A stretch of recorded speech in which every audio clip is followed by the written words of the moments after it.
warahmatullahi wabarakatuh. Selamat malam. Saya dari kelompok 1 ingin menjelaskan presentasi analisis sensitivitas.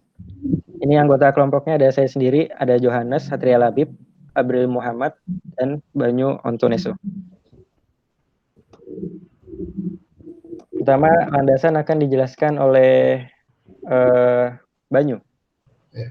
Jadi landasan pada kasus kali ini, solusi optimal dalam persoalan LP, linear programming, diperoleh di bawah asumsi kondisi deterministik atau certainty condition, yang artinya data yang dilibatkan dalam formulasi modelnya bersifat pasti, seperti harga tetap, kapasitas sumber diketahui secara pasti, dan waktu proses yang dibutuhkan telah ditentukan secara pasti.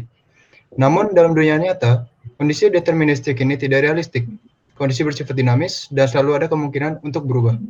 Untuk mengantisipasi situasi ini, dibutuhkan suatu analisis sensitivitas untuk mengetahui kepekaan tingkat optimal terhadap kemungkinan perubahan setiap variabel yang dilibatkan dalam formulasi modelnya. Next.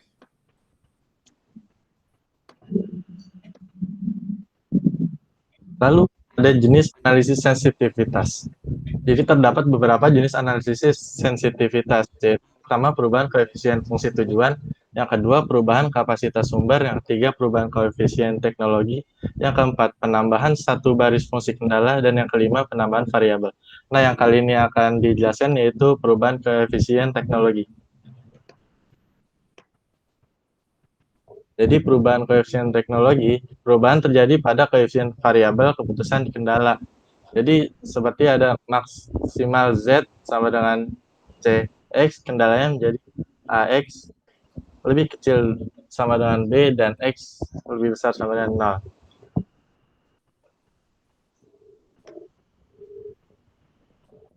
Nah, dari perubahan tersebut itu mempunyai beberapa dampak. Itu yang pertama itu tidak mempengaruhi fungsi tujuan. Lalu seterusnya ada mempengaruhi daerah visible. Terus yang terakhir ada bisa mempengaruhi nilai optimal itu sendiri.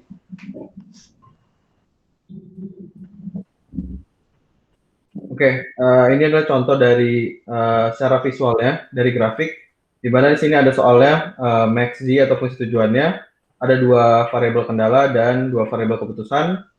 Ini adalah grafik awalnya, di mana ada nilai optimalnya atau solusi optimal berada di titik A ini. Lalu kita coba di bagian kiri bawah. Di bagian kiri bawah ini ada perubahan variabel dari yang sebelumnya 3x1 plus 1x2 menjadi 2x1 plus 1x2 kayak gitu.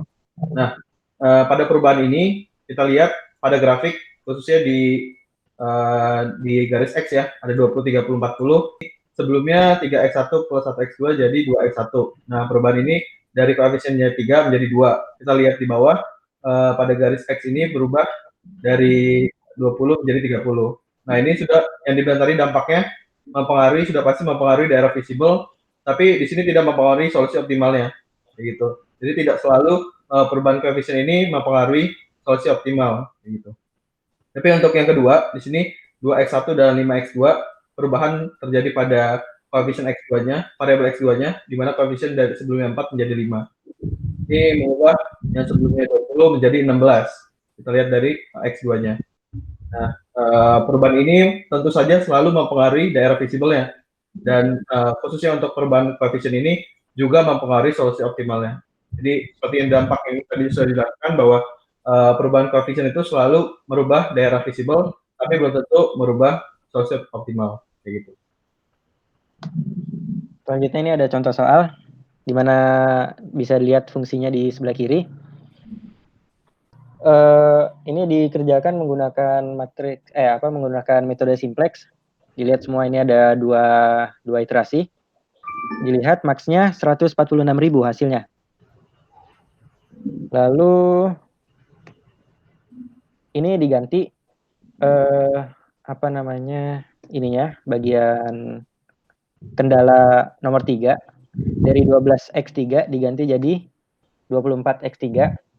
Bisa dilihat nomor iterasinya masih sama, tapi di sini kebetulan penggantian koefisiennya akan mempengaruhi hasil Z-nya, di mana menjadi 124.000. yang awalnya dari 146.000. Jadi kebetulan pada kasus ini mengganti nilai optimal. Ya. Ini soal latihannya. Soal latihannya bisa dibaca sendiri. Oke, baik. Terima kasih. Itu aja dari kelompok kami.